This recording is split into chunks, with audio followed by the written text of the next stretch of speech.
بلاک کوسن جدید به نظر من یکی از دیوونه وارترین و انقلابی ترین چیزهایی که واقعا توی ماینکرافت اضافه شده بود. امروز قرار نحوه ساخت چند تا چیز مختلف و چند تا ترفند خفن رو با این بلاک کوسن بهتون یاد بدم که اصلا پشماتون میریزه. خیلی کارهای خفن میشه باش کرد. توی هر بلاکی میشه اونو گذاشت و حتی میتونید از توی سقف ندر هم عبور بکنید. شبکه‌های حمل و نقل میتونید درست بکنید، LED میتونید درست بکنید و خیلی ویژگی‌های عجیب و غریب دیگه که خود موجانگ هم اونا رو تایید کرده و گفته برای گیم پلی به بازی اضافه کرده.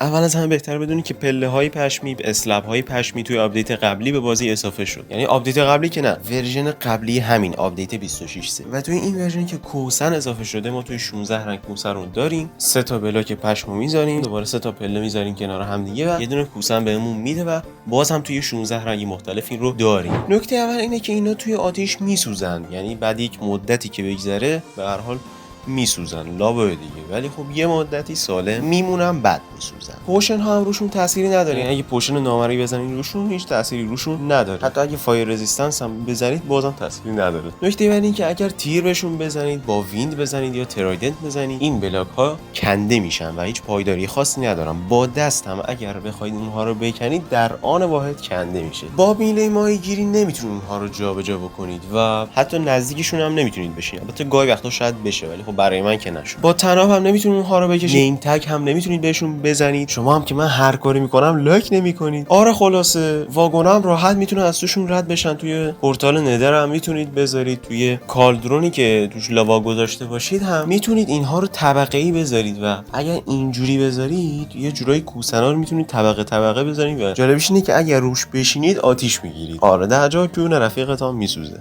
خدا وکیلی خیلی خفنه این آپدیتی که اومده برای ماینکرافت. مورد بعدی اینه که با پیستونا و حالا استیک پیستون یا اسلایم هم اگر داشته باشه باز هم اینا میکنن، یعنی پایدار نیستن. آب هم اگر بزنی آب ازشون عبور میکنه و باعث نمیشه که اینها کنده بشن. این از ویژگی‌های اساسی بود که برای بلاک‌های کوسنی وجود داره. حالا بریم سراغ یک سری ترفندهایی که توی بیلد کردن میشه ازشون استفاده کرد. خب ما میتونیم به این شکل صندلی‌های مختلفی داشته باشیم، از این حصارا و اندرادا و چیرا و آره دیگه این 4 مدل رو داریم. این مبل رو هم داریم، میتونیم اینجوری درست بکنیم و یکم ساده است ولی خب به نظر من خیلی هم خوبه. از این صندلی‌های سلطنتی هم میشه خیلی راحت درست کرد و واقعا کاری هم نداره، خیلی ساده و زیبا هستن. یکی از نکته‌هایی که وجود داره، ما توی حالت عادی اگر کوسن بذاریم بلاک زیرشو بکنیم، خب این بعد از چند ثانیه کنده میشه.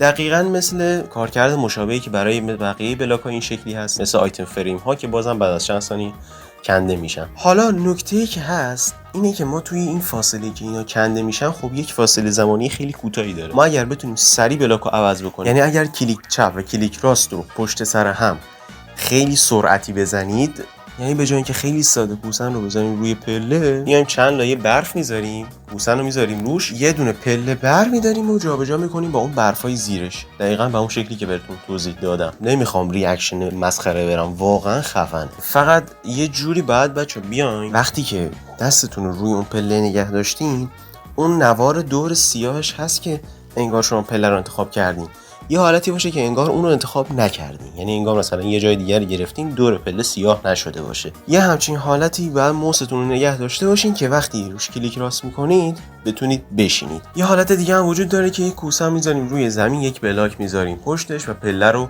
به سمت اون بلاک نشانگرمون رو میگیریم و پله رو میذاریم جوری که اون کوسنه بره زیر پله، ولی خب همچنان کارکرد خودش رو داره و میتونید روش بشینید. اگه تا اینجا نگاه کردید دقیقه ویدیو رو بذار و بهم بگو که تا الان کدوم ترفند بیشتر از هم دوست داشتید. شما میتونید صندلی‌های شیطانی درست بکنید و رفیق نامردتون رو بیارید روی اینجا و انواع و اقسام چیزهای نکتیز رو درونش فرو بکنید. به این شکل که ما میتونیم اینجور بلاک ها رو روشون کوسن بذاریم و قابل نشستن بشن، ولی خب یه کمی ضایعن. مثلا اینو الان من گذاشتم قشنگ انگار رفته داخل.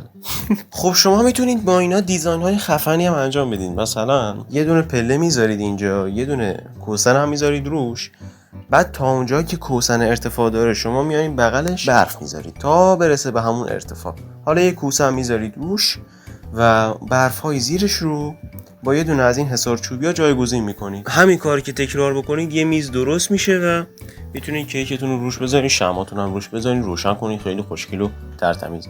دقیقاً همین کار رو میشه با پنجره‌های خونتون هم انجام بدین و یه دیزاین خفنی داشته باشید. حتی ستون‌هامون رو هم مثل اون پنجره‌ها که بهتون نشون دادم میتونیم تزیین بکنیم و بازم این شکلیه که شما اول چند تا بلاک میذارید، میایید بالا روی آخرین بلاک ستونتون یه دونه از اینا میذارید کوسن، دوباره بلاک زیر رو عوض میکنید با یکی از اونها، دوباره کوسن میذارید زیرش، دوباره بلاک زیریش رو عوض میکنید با اونها، کوسن زیرش، بعد بلاک باشه، بعد از بالا یکی یکی بیاین پایین و ستونتون رو درست بکنید. جالبش اینه که ما پورتال های ندرمون هم میتونیم باز تزیین بکنیم. یعنی اگر که من حالا مثل این دو ردیفی که ساختم سری زیرشون رو بکنیم، اسلابای زیرش رو سری بکنیم و پورتال رو روشن کنیم، اینا دیگه میمونن. خیلی هم راحت میتونیم از توش رد بشیم. اینا تستش. بفرم. چیز خفن بعدی که میشه ساخت خیابونایی که خیلی جالبن، ولی خب من حالا یکم صاف درستش نکردم. شما میتونید هم بزرگتر درستش بکنید، هم یکم ترتمیزتر. مثلا این پله ها رو من برعکس زدم. مورد بعدی این که ما میتونیم رو تختامون پتو بذاریم. یعنی یه دونه تخت میاریم، یه دونه کوسن هم میذاریم روش، ویلیجر هم اسپام میکنیم، بره میخوابه و اینجوری انگار روش پتو گذاشتیم و توی دیزاین خیلی خفن میشه. زامبی اومد حاجی.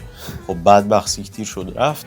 باش کار نداریم، در رو میبندیم، بریم ادامه کار. چیز بعدی که هست، اگه ما دوباره بیایم چند ردیف برف بذاریم، البته 2 بلاک، و روشون رو 2 تا کوسن بذاریم، برفا رو بکنیم و سریع یه دونه بد بذاریم زیر اون، یه جورایی ما بد صندلی داریم. حالا ویلیجر اگه بیاد روش بخوابه، ما میتونیم بیایم روی کلش بشینی و این چیزیه که خیلی ها منتظرش بودن تا سوژه جدید ازش درست بکنن. بعد از اندرود دیگه این واقعا سوژه میشه. خدا وکیلی ببین چه چیز خفنی آورده موجان. دمت گرم داداش، دم تو هم گرم که لایک کردی. بریم سراغ ادامه ویدیو. ما میتونیم روی گیاهان هم این کارا رو انجام بدیم. مثلا این گندمه رو من میکارم، یه ردیف که روش کرد کوسن میذارم، دوباره یه ردیف بومی میزنم روش میکنه کوسن میذارم. برای این گیاه هم باز میشه همین کار رو انجام داد. مورد بعدی اینه که شما میتونید ستون‌هایی درست بکنید از کوسن. شما یه پله میذارید اون پشت، یه کوسن میذارید، نشانگرتون رو نگه میدارید روی پله، برف پلیس میکنید و برفا میان روی کوسن میپوشونه، دوباره یه کوسن دیگه، دوباره همون برفا رو میذارید، دوباره کوسن دیگه، دوباره برف، به همین ترتیب میره بالا. بعد شما یه گلس پین میخواد با اون بلاک برف عوضش بکنید. البته باید نشانگرتون بازم به سمت پله باشه. اینطوری که عوضش کنید انگار یه ستونی درست کردید و خیلی هم خفنه. حالا اگه نخواستید این تیکه گلس پین اون بالا باشه، میتونید از این کوزه ها استفاده بکنید. کوزه رو میارید، مستون رو میزنید اون تیکه از گلس پین که پیداست و جایگزینش میکنید. حالا اون سرش رو چیکار کنیم؟ اون سر کوزه رو هم دوباره شیفت میگیریم، یه دونه کوسن میذاریم روش و دیگه کلا هیچ اثری غیر از کوسن نمیبینید. خودم که واقعا پشمام ریخته تا الان. حالا نوبتی یه چیز واقعا پشم میزونه. شما اگر یه دونه لامپ داشته باشید و یه دونه کوسن بزنید روش، خب طبیعتا خیلی عادیه دیگه. ولی اگر یه دونه ساین بذارید، بعد شیفت بگیرید روی اون ساین یه دونه کوسن بذارید، یعنی در واقع یه کمی لایه کوسن از لایه درت بغلیش بالاتر. حالا شما میایین ساین رو با یه دونه لامپ عوض میکنید. عجیب شد نه؟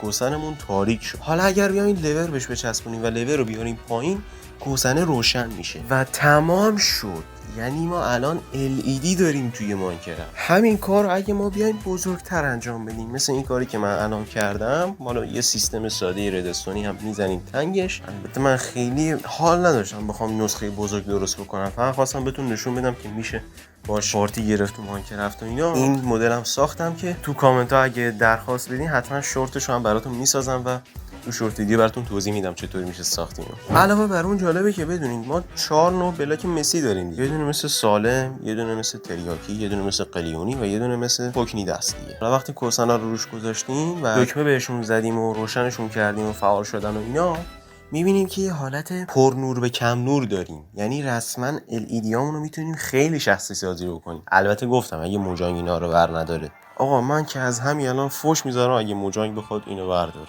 و اما نکته جالب دیگه ای که هست اینه که شما اگه با قایق بخواید روی یخ برید و روی کل اون یخ کوسن گذاشته باشید، خیلی عادی میتونید برید و هیچ تأثیری نداره. حتی اگه واگنتون هم بخواید حرکت بدین و زیرش با پاور ریل گذاشته باشین، بازم هیچ تأثیری نداره، راه خودشو میگیره و میره. یه چیزی هم که احتمالاً خیلیاتون دیده باشین توی شورت ویدیوهای امروز تو یوتیوب، اینه که شما اگر با یک فاصله مشخصی کوسنا رو پلیس بکنید روی زمین و بشین روی یکی از اونها و کلیکتون رو نگه دارید، میتونین مسافت‌های خیلی طولانی رو با این روش طی بکنید و توی وقت خودتون صرفه جویی بکنید. آسانسور هم حتی میتونید درست کنید، اینجوریه که دکمه میذارید، رو دکمه ها شیفت میگیرید، کوسم میذارید، هی ردیف میاد بالا. حالا اگه خودتون رو بندازین پایین چی میشه؟ میافتین رو اسلاید و چند تا پرشو برای بالا آمدن فقط کافیه کلیکتون رو نگه دارید و یه کمی پیاده شدنش سخته، ولی به هر حال چیز خفنی. و اما آخرین ترفندی که همه منتظرش بودیم اینه که چطور از سقف ندر بریم بیرون. کافیه که شما یه بلاک با سطح سقف ندر فاصله داشته باشید. حالا شما یه پله میذارید اینجا، یه دونه کوسن هم میذارید روش. من سروایو کنم، مشکلی با این موضوع نداشته باشید. خب آقا میشینیم، یه کوچولو دمیج میخوریم، دوباره شیفت میگیریم که بلند بشیم، چند تا جامپ میزنیم و تمام آقا میایم رو سقف ندر و پشماتون نریخت خدا وکیلی با یه دونه کوسن اضافه شد کل این ترفندایی که تو ویدیو بود و میتونیم انجام بدیم. خوشحالم که تا اینجا با من همراه بودی. اگه خوشت اومد حتما کانال رو سابسکرایب کن که هم کلی ویدیوی آموزشی و هم کلی ویدیوی فان داریم توی کانال. راستی تو کامنت هم حتما بهم بگو از کدوم ترفند بیشتر خوشت اومد. تا ویدیوی بعدی، بدرود.